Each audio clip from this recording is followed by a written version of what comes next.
Qui a dit qu'il y avait un chemin tout tracé ? Pas toujours évident quand on est jeune de trouver sa place et de savoir ce qu'on veut faire dans sa vie. Surtout quand on se sent différent ou qu'on a malgré soi un parcours atypique. Pas de panique, tu es loin d'être seul dans ce cas-là. Ici, on donne le micro aux pré-ados, ados et jeunes adultes qui, comme toi, sortent des sentiers battus. Enfile ton casque, laisse-toi inspirer et découvre ta voix avec le podcast Cap Toi-même. À tout de suite. Alors, salut Sacha. Salut. Bienvenue dans le podcast Cap Toi-même. Merci. Donc, est-ce que tu pourrais te présenter, s'il te plaît ? Oui, alors je m'appelle Sacha Kochnitsky, j'ai 23 ans. Je suis en apprentissage à SE. Je travaille à l'École internationale de Genève et je suis diagnostiqué en tant que TDAH. Ok, TDAH. Alors, pour ceux qui connaissent pas, bon, même si c'est devenu de plus en plus courant, est-ce que tu peux nous dire ce que c'est le TDAH ? Ouais, alors le TDAH, l'acronyme en fait, il veut dire le trouble déficitaire de l'attention avec ou sans hyperactivité. C'est pour ça qu'on peut avoir un TDA ou un TDAH. Le H, il veut juste signifier l'hyperactivité. Et en gros, c'est un problème neurologique du développement et du fonctionnement du cerveau. Et dans la majorité des cas, c'est héréditaire. Donc dans ma famille, j'ai des gens qui sont hyperactifs, qui ne se sont sûrement pas fait diagnostiquer parce qu'on n'avait pas les mêmes étendues de diagnostic, je pense, à l'époque. Mais voilà, moi j'ai été diagnostiqué, j'ai fait les tests ici chez une neurologue suisse. À quel moment tes parents ils ont eu l'idée de te faire diagnostiquer ? C'était à quel âge ? Ça s'est fait à mes 7 ans. C'était la 5e ou 6e semaine de cours et c'était la 5e ou 6e fois qu'à la fin de semaine, mon père se faisait convoquer dans le bureau de la directrice avec la prof. Et donc du coup, les profs disaient que j'étais intenable, que je bougeais partout, que je savais pas rester assis, des trucs comme ça. Après, avec tous ces convocations chez la directrice ou avec les profs, ils ont décidé d'aller me faire diagnostiquer, mais c'était vraiment de base plus mais pas pour l'école, mais plus pour savoir pour la famille et moi. Ça s'est avéré positif et donc du coup, on a pu tout de suite dire que j'étais hyperactif avec un trouble de l'attention qui était quand même assez élevé à l'époque. Vraiment, je pouvais pas rester concentré en cours. Et toi, comment tu vivais ça ? Enfin, je sais pas si tu t'en rappelles parce que t'étais encore petit quand même, 6-7 ans, mais... Alors, je me rappelle beaucoup des mauvaises choses. Genre quoi, par exemple ? Des profs qui m'ont dit vous êtes juste insupportable à pas savoir rester assis, vous pouvez pas faire comme les autres pour une fois, enfin ce genre de petites remarques qui viennent aussi te dire que en fait t'es pas comme les autres, t'agis différemment que les autres, t'as un fonctionnement ou des mécanismes qui sont différents que les autres. Ça fait un peu mal, mais j'ai toujours eu une bande de copains super mais vraiment c'est grâce à eux que je l'ai jamais pris vraiment comme une maladie ou comme quelque chose de négatif. Parce que en plus de ça, j'étais bègue à l'époque, quand j'étais vraiment petit. Et j'ai jamais eu aucune moquerie de mes copains. Ils m'ont toujours laissé parler, laissé terminer mes phrases. Ils m'ont toujours dit, si tu veux faire une pause, fais une pause et tu reprends ta phrase après, alors qu'on était mes gamins. Et tu disais les professeurs et potentiellement aussi dans ta famille, c'est ça ? C'était quoi les remarques dans la famille ? Dans ma famille, c'était à peu près les mêmes remarques que les professeurs. C'était « mais c'est fou comme t'arrives pas à rester en place, essaye d'être calme comme ta sœur, essaye de faire comme les autres. » C'est que des petites remarques comme ça qui sont pas forcément des pics ou qui sont pas forcément méchants, mais au bout d'un moment, plus on les entend, plus on commence à se dire « mais est-ce qu'il y a vraiment un problème avec ça ?» Enfin, j'en ai parlé avec ma maman, du coup, récemment, en préparation du podcast, et elle m'a dit que elle m'a jamais trouvé bizarre, mais elle a trouvé que j'avais des comportements qui étaient bizarres. Ce qui veut dire que, par exemple, le soir, je pouvais montrer des signes de très très grosse fatigue, mais j'étais en train de sauter partout dans la maison. Ou alors en cours de sport, j'avais vraiment un coup d'hyperactivité, ce qui veut dire que je sentais quelque chose un peu qui bouillonnait en moi et que j'avais besoin de l'expulser. Mais je l'expulsais pas parce que les activités qu'on faisait ne me permettaient pas de le faire. Donc du coup, je restais avec ça et donc du coup, j'étais de plus en plus actif, de plus en plus... même encore maintenant, je le sens. Enfin, j'ai toujours la même sensation dans le ventre. J'ai une sorte de petite sensation de chaleur et ça commence à monter. Et c'est là où je sens que dans ma tête, que ce soit même par rapport à l'attention, ça bouge très vite. Mais tu disais, le sport à ce moment-là, c'était pas suffisant pour libérer un petit peu cette énergie. Qu'est-ce qui t'aide à justement fluidifier cette énergie ou ce feu que tu sens à l'intérieur? Parce que j'ai fait, mais ça je l'ai fait plus tard, parce que du coup j'avais plus connaissance de mon hyperactivité, mais c'était que j'allais voir le prof directement et je lui demandais Excusez-moi, j'ai besoin d'aller courir 2 minutes dehors, est-ce que ça vous dérange si je vais courir? Parce que là je sens que, par exemple en classe ou quoi que ce soit, j'ai besoin que mon cerveau soit fatigué pour pouvoir être concentré. Ah, tu sentais que c'était plutôt au niveau du cerveau que tu avais besoin que ça se libère? Ouais, parce que j'avais tellement de trucs en tête, tellement de choses que je voulais faire, savoir pourquoi c'était là, quand est-ce que ça venait, est-ce que je peux sentir si ça vient, ou plein de choses comme ça. Ouais, ça justement, je suis curieuse. Tu sais, par exemple, je sais pas, j'imagine les gens qui ont des crises d'épilepsie, souvent, ils arrivent à sentir quand ça monte, et puis du coup, ils savent quoi faire, etc. Est-ce que toi, t'as réussi à développer cette affinité des sensations? Comment tu l'as développée? Je pense que je l'ai affiné surtout parce que j'ai passé beaucoup de moments seul aussi. J'étais très casanier quand j'étais petit. J'avais des copains, bien sûr, c'était vraiment la vie idéale. Mais quand j'ai vraiment mis le doigt dessus, je me suis dit, ok, je vais peut-être commencer à réfléchir à qui je suis, comment je suis. Et donc, du coup, c'est grâce à ces 2 questions que j'ai pu me dire, en fait, je sens quand ça va arriver. C'est comme ce que j'ai dit avant, je sens un petit bouillonnement dans mon ventre et je sais qu'à ce moment-là, il y a quelque chose qui va m'activer beaucoup plus que la normale. Et quand tu dis ça t'active, donc t'as cette sensation dans le ventre. Quand tu dis ça t'active, c'est quoi qui se passe exactement quand ça t'active? Ça veut dire quoi? J'ai l'impression que dans mon cerveau, ça va plus vite. Il y a des connexions qui se font un peu plus vite aussi. Quand je sentais ce bouillonnement, je savais que dans ma tête, ça allait commencer à être un petit peu chiffon. J'allais passer du coq à l'âne vraiment tout le temps. J'allais parler d'une chose à la prof, elle me répondait et moi je lui répondais sur une question qu'elle m'avait même pas posée. Vraiment, je sentais que ça s'activait parce que je commençais à beaucoup réfléchir sur tout ce qui m'entourait, sur tout ce que je voyais, sur les regards des gens. Et c'est plus en fait comme un effet pas forcément de transe, je dirais peut-être un niveau en dessous, mais... Il y a un autre truc que je voulais revenir avant, c'était quand tu as eu le diagnostic médical, tu disais il y a des avantages et des inconvénients. Tu peux nous les nommer? Alors, les avantages, ils sont simples. Parce que dès la première prise du médicament, j'ai tout de suite senti qu'il y avait quelque chose qui changeait. Je sentais que mon attention était toujours là. Je sentais que je ne perdais jamais mon attention. Donc du coup, mes notes dès la première semaine, elles sont passées de 3,5 à 5,5. Mes devoirs, ils sont passés de prendre 3 heures par soir à prendre 30 minutes par soir. Et voilà, donc en vrai, ça a changé une énorme partie de ma vie. Parce que du coup, je me sentais mieux en cours, je me sentais plus en confiance avec moi-même, avec ma tête. Ah, ça a impacté ta confiance aussi? Oui, beaucoup. Moi, je sais qu'à ma première prise, j'avais très peur. Très très peur parce que c'est quand même des dérivés d'amphétamine qu'on donne à des enfants de 7 à 9 ans. C'est des médicaments qui sont lourds. Je me disais, en fait, je vais devenir un drogué. Donc, il y avait vraiment toute cette question de mais est-ce que je vais rester moi-même ou est-ce que je vais devenir quelqu'un d'autre ou est-ce que je vais devenir une bonne version ou une mauvaise version? Les points positifs, ils se notent beaucoup sur le moment. Alors que les effets négatifs, ils sont tout le temps là. Par exemple, dans le sens où moi, j'ai subi des effets secondaires pendant 2 ans sans en parler à mon neurologue. Donc, rythme de sommeil complètement foutu en l'air. Je dormais de 2 à 3 heures par soir.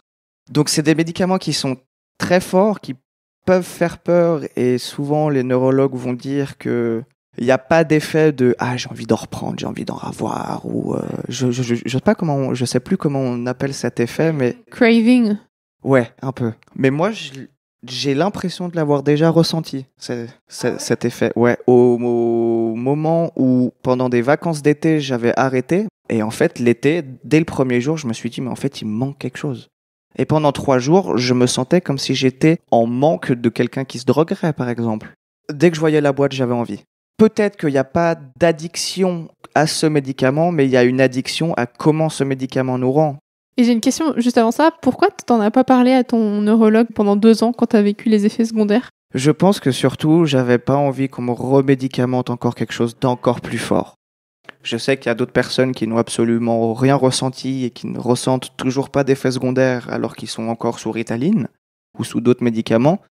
Mais moi, je sais que c'était des migraines, mais pendant 6 heures d'affilée, c'était des maux de ventre, c'était un manque de sommeil énorme. Je dormais entre 9 et 12 heures par semaine. Alors que normalement, on fait plus de 16 heures en 2 jours. Et la Ritaline a un mauvais effet, c'est que ça ne nous fait plus manger et plus dormir. Enfin, en tout cas, moi, quand j'en prenais, je rentrais à midi, je voyais de la bouffe, il y avait une chance sur deux que j'allais vomir. Ou si je sentais une odeur de nourriture trop forte, ou je pouvais pas. Le midi, c'était impossible que je mange. Même si je me forçais ou quoi que ce soit, je me suis forcé pendant quelques jours, mais j'ai remarqué que 20 minutes après, j'étais toujours aux toilettes à quatre pattes. Ouais, donc c'est vraiment pas anodin parce qu'en plus, l'adolescence, c'est une période où on a quand même vachement besoin de dormir pour se développer, pour tout ça. Mais ouais, au fur et à mesure, en fait, on se rend compte que ce médicament, oui, est bien, mais si on ressent les effets secondaires, il faut en parler. Il faut pas laisser attendre parce que moi, du coup, ça m'a créé aussi des troubles du comportement alimentaire. Et qu'est-ce qui te fait dire qu'à un moment donné, ça a été un trouble? Parce que vraiment, je mangeais pas. J'avais un poids qui était parfait pour la Ritaline et 2 ans après, je faisais 20 kilos de moins que ce poids. Donc c'est surtout que, vu que la longue période, en tout cas pour la Ritaline, elle dure environ 16 heures et qu'on prend ça à 8 heures du matin, bah du coup, ça fait qu'on a un jour entier sous Ritaline et que même le soir, si je voulais manger et que c'était bon et que j'avais faim, je pouvais pas manger plus d'une portion. Ah ouais. C'était pas possible. Sinon, je me sentais mal, j'avais mal au ventre, ou alors pire, j'allais me faire vomir. Mais du coup, maintenant, ça, c'est un petit peu plus passé parce que j'ai retrouvé aussi une qualité de vie qui est vraiment mieux et j'ai arrêté la Ritaline et les médicaments et j'ai cherché un biais justement beaucoup plus naturel, on va dire ça comme ça. T'avais quel âge à ce moment-là?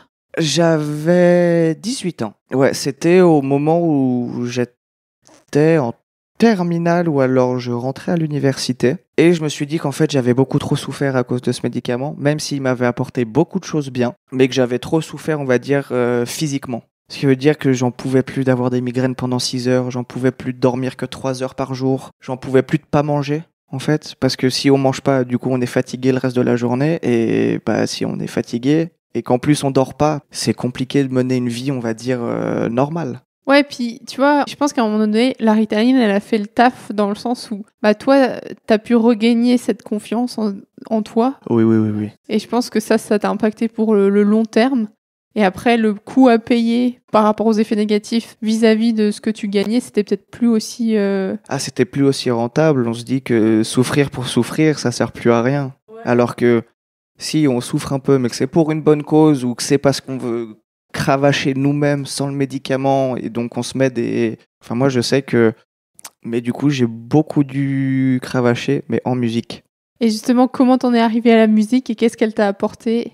Bah, c'est toujours quelque chose qui m'a plu, la musique, parce que on est des personnes différentes quand on écoute de la musique, j'ai l'impression, avec les sonorités, avec la rapidité de l'instrumental, on va dire, avec même les paroles ou sans paroles. Moi, je sais que quand je bosse, j'utilise énormément de musique sans paroles ou énormément de bruit blanc. Ah ouais.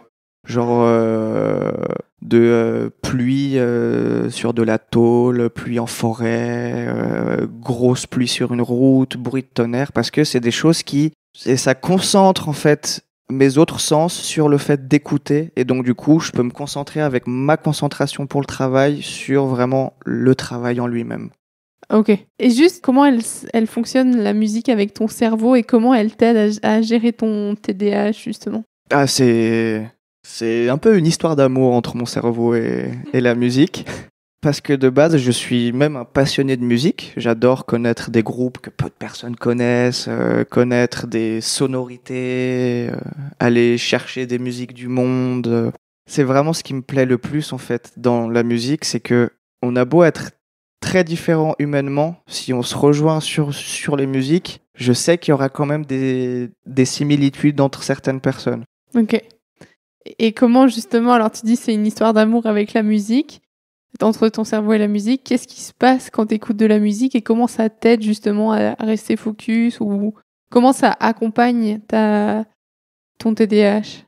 En fait, je prends la musique comme si je me mettais dans une zone, parce que vu que j'adore la musique, j'ai des équipements pour écouter la musique. Enfin, j'ai pas des équipements non plus atrocement chers, j'ai un casque audio, mais j'ai aussi un bon système son à la maison pour écouter sur mon vinyle, enfin sur ma platine vinyle ou alors même sur mon téléphone. Et en fait, juste quand je mets de la musique, je suis dans ma bulle, je suis dans mon monde parfait, il n'y a rien qui peut me toucher. C'est comme quand je suis à la montagne. La montagne et la musique, pour moi, c'est mes deux paradis sur Terre. C'est vraiment, j'écoute de la musique, j'ai plus de problème. Je suis à la montagne, j'ai plus de problème. J'arrive en fait à me dire que je peux faire quelque chose que je n'aime pas faire, mais que je dois quand même faire, comme on va dire par exemple réviser des cours en vue d'épreuves. Mais la musique, ça me permet de me dire, ok, je me mets cette playlist, à la fin de cette playlist, je regarde où j'en suis dans mes révisions, et si je vois que je suis bien, j'arrête mes révisions et je reprendrai soit plus tard dans la journée, soit le jour d'après. Et je pense que c'est surtout un moyen de dissuader mon cerveau de regarder l'heure toutes les 3 minutes. Parce que ça, je sais que quand j'ai pas de musique, j'ai souvent tendance à aller regarder l'heure, combien de temps j'ai fait. Non, avec la musique, avec les playlists conçues justement pour travailler, parce que oui, j'ai environ 200 playlists sur Spotify et il y en a peut-être 40 qui sont utilisées pour le travail. Mais j'ai beaucoup de petites playlists avec, par exemple, 4 fois 25 minutes de musique, parce que ce que j'aime bien faire aussi, c'est faire 25 minutes de travail pour 5 minutes de pause. Et avec la musique, t'arrives à tenir à ça? Oui, parce que du coup, je mets les musiques jusqu'à ce que ça fasse 25 minutes, et après, j'essaye de faire 4 fois 25 minutes pour pouvoir vraiment bien travailler. Et j'ai plein de playlists où il y a juste 23 minutes 59, 26 minutes de musique, et c'est juste des types de sons avec des sonorités. C'est très souvent sans paroles, parce que du coup, si c'est des paroles, je vais commencer à les apprendre par cœur et je vais commencer à les chanter, donc du coup, ça va encore plus me distraire. Ok. Ouais, c'est beaucoup plus des musiques sans paroles, donc il y a un style qui s'appelle le lofi. C'est toutes les musiques, en fait, reprises en beaucoup plus douce, beaucoup plus calme. Je suivais une chaîne à l'époque de live sur YouTube qui s'appelait Lofi Girl et c'était juste toujours la même chose, mais c'était des sons qui étaient vraiment très calmes. C'était vraiment super bien et ça reste super bien même maintenant. Et ça, c'était vraiment mes débuts dans la musique et l'apprentissage. Ok. Alors attends, si je résume, tu me dis, donc il y avait déjà le fait que la musique, en fait, ça occupe une partie de ton esprit qui écoute ces sons et donc toi, tu peux focaliser ton attention dessus. Exactement. Ça te donne une sorte de motivation et d'élan en fonction de la musique que tu mets, etc. Mm-hmm. Ça te permet aussi d'avoir un rythme d'études, donc c'est-à-dire que tu mets à la fois, tu décides le temps que ça prend pour travailler, le temps que ça prend pour ta pause. Ouais. Et puis, tu disais, c'est aussi une bulle de paix où t'es bien, tu te sens bien, etc. Ouais. Tous les soirs, j'ai mon petit rituel où, en ce moment, j'ai retrouvé une passion de m'acheter des vinyles de gens que je ne connais pas. Je ne connais pas les styles, j'achète souvent ça au marché, donc du coup, c'est vraiment de la pure découverte. Et après, j'allume mon vinyle. J'arrive à connecter ma platine sur mes casques et donc là, je me mets dans mon lit, je regarde mon plafond, je dessine et ça peut vraiment durer des heures et des heures sans que je m'en rende compte. Et c'est ça que j'aime en fait là-dedans, c'est que du coup, j'ai l'impression que la temporalité n'existe pas quand je suis dans ces moments-là. J'ai l'impression que je fais tout en 1 minute alors qu'il y a 5 heures qui sont passées. Mm-hmm. Franchement, c'est cool. Et puis, je trouve que ton partage, il donne vachement d'espoir. Justement, de se dire... je faisais le lien tout à l'heure en off avec les pilules pour les femmes. Moi, je sais qu'à un moment donné, dans ma vie, j'avais pris la pilule, puis ça me faisait des effets secondaires que j'aimais pas du tout. Et en fait, dès que je me retournais vers des professionnels, il n'y avait pas vraiment beaucoup d'autres options qui m'étaient proposées. Une fois que j'ai découvert qu'il y avait des trucs naturels, dans la contraception. Et ben là, je me suis dit, putain, yes, enfin, je peux avoir quelque chose et je suis pas obligée de me taper des effets négatifs tout le temps. Il y a quelque chose qui fonctionne et tout ça. Et voilà, je trouve ça vraiment cool quand on a d'autres options. Je trouve qu'il y a trop une envie de donner forcément quelque chose de médicamenteux à quelqu'un qui a un problème, alors que ça peut peut-être se régler naturellement. Alors, bien sûr, ça va sûrement prendre plus de temps. La personne va sûrement galérer beaucoup plus. Mais en tout cas, avec la Ritaline et ce que la RTS a sorti il n'y a pas longtemps, je crois que c'était il y a 2-3 jours, c'était ce qu'on se disait en off aussi, c'était qu'en un an, il y a 40 000 personnes qui ont commencé à prendre de la Ritaline. Mais en tout cas, un truc que j'aimerais rajouter par rapport à ça, c'est qu'il faut aussi la volonté de la personne. Parce que tu vois, il faut aussi vouloir passer par une phase où tu sais pas trop. Enfin, d'ailleurs, je voulais te demander comment ça s'est passé, passer de la Ritaline à la musique, en gros. Comment t'as fait? Parce que j'imagine qu'il y a quand même une période de flottement. Ça n'a pas dû être facile au début pour trouver ton équilibre. Comment t'as fait la transition? Alors, c'était pas du tout simple. Vraiment, ça m'a valu des engueulades immenses avec mon père et ma belle famille, parce que mon papa ne comprenait pas pourquoi je m'enlevais quelque chose qui était bénéfique pour moi, même si je ressentais des effets négatifs. Mais moi, je lui ai dit, écoute papa, la Ritaline, je ne la veux plus. Le Concerta, je ne le veux plus. Je vais faire moi-même. Et avec, en fait, cette Ritaline et ce Concerta, j'avais pris déjà une habitude de travail. Moi, je travaillais beaucoup le soir, vu que je dormais très peu. Et donc, je suis toujours un peu resté là-dessus, même à mon âge actuel. Je travaille énormément aussi le soir, parce que pour moi, c'est aussi une ambiance qui me plaît beaucoup, parce que de travailler en journée, il y a encore des choses à voir, il y a des gens qui passent, il y a des gens qui font du bruit, il y a des klaxons, il y a ci, il y a ça. Il y a toujours des éléments de distraction. Alors que la nuit, en tout cas là où j'habite et là où j'ai habité dans Genève, c'était vraiment toujours à chaque fois assez calme. Et donc du coup, ça m'offrait le cadre idéal pour pouvoir travailler avec justement la musique. Mais c'est vrai qu'il faut énormément de volonté. Déjà, il faut se dire que on ne va pas réussir comme on réussissait avant. Mais pour moi, il faut beaucoup de volonté, mais il faut aussi savoir ce qu'on veut. Parce que si on n'a pas l'envie, on va être retenté de tomber dedans et donc du coup de retomber dans un cycle où on va se sentir mal. Et en fait, on va continuer à se faire mal alors que ce qu'on veut, c'est se faire du bien. Et moi, ce que je voulais, c'était vraiment me dire que je me fais du bien parce que je fais le travail pour moi, je le fais moi, je le commence moi. C'est pas en prenant une pilule qui va me dire là, il faut que tu travailles. Je me considère vraiment chanceux parce que j'ai pas eu besoin de le faire très longtemps pour que ça devienne une bonne habitude, le fait d'arrêter le médicament et que ça me convienne et de trouver ce rythme qui me convient. J'espère que d'autres personnes aussi peuvent arriver à ça, je leur souhaite en tout cas. Mais oui, ça demande volonté, envie et surtout confiance en soi. Parce que ça, vraiment, c'est l'un des maîtres mots. Moi, j'ai jamais eu très très confiance en moi, à part au moment où je me suis dit, ok, c'est mon choix, je le fais pour ma vie. Et en fait, c'est un choix de vie. Concrètement, c'est soit je continue jusqu'à, je sais pas, mes 30 ans pour, avec cette Ritaline et voire même plus, ou alors est-ce que j'essaye d'arrêter et de voir est-ce que je peux y arriver maintenant par moi-même. Mais il faut aussi avoir confiance en ce qu'on fait. Si quelqu'un est sûr que ça peut lui apporter quelque chose de positif, qu'il y aille. Même si ça mène à des engueulades ou à des discussions que vous n'avez pas envie d'avoir. Moi, j'en ai eu énormément, des discussions que j'avais pas envie d'avoir. Mais maintenant, mon père comprend un peu mieux pourquoi. Pour moi, c'était une évidence. Je devais arrêter ce médicament parce que j'étais plus moi-même avec et j'avais l'impression qu'il changeait complètement ma personne. Alors que j'étais dans un moment d'affirmation où je voulais justement montrer qui j'étais. Mais quand on est sous l'influence d'un médicament qui nous fait du coup être beaucoup plus concentré, on n'est pas vraiment soi-même. Vu qu'on est beaucoup plus concentré, on va être beaucoup plus concis. C'est vraiment quelque chose où en fait je voulais me retrouver moi-même et comment je me sentais. Ok. Merci pour tous ces partages. Est-ce qu'il y a quelque chose qui te semble important, que tu as envie de rajouter avant qu'on conclue ou...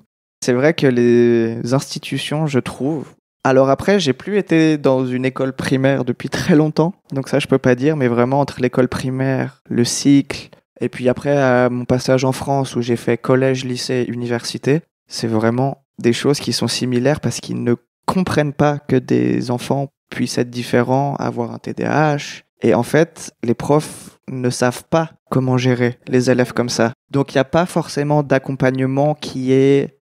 Ouais, on doit se justifier de comportements qu'on ne saurait même pas expliquer de pourquoi c'est là.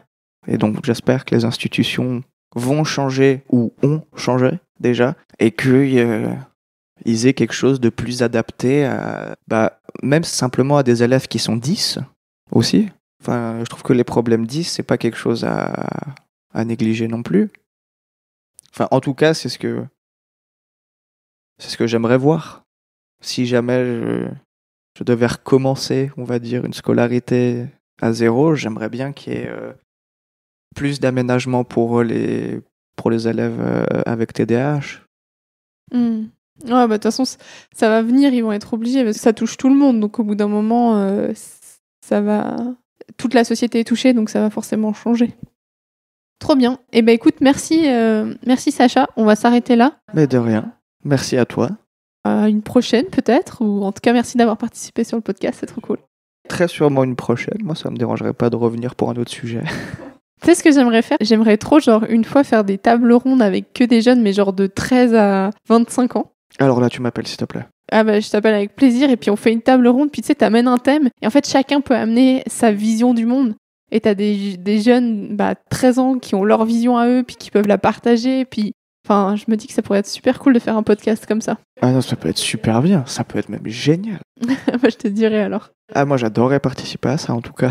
Ça roule, je le note dans ma tête, dans un coin de la tête, et puis Yeah. faut que je le mette en place. Cool. Bon bah à plus alors. Hein. Ouais, à plus.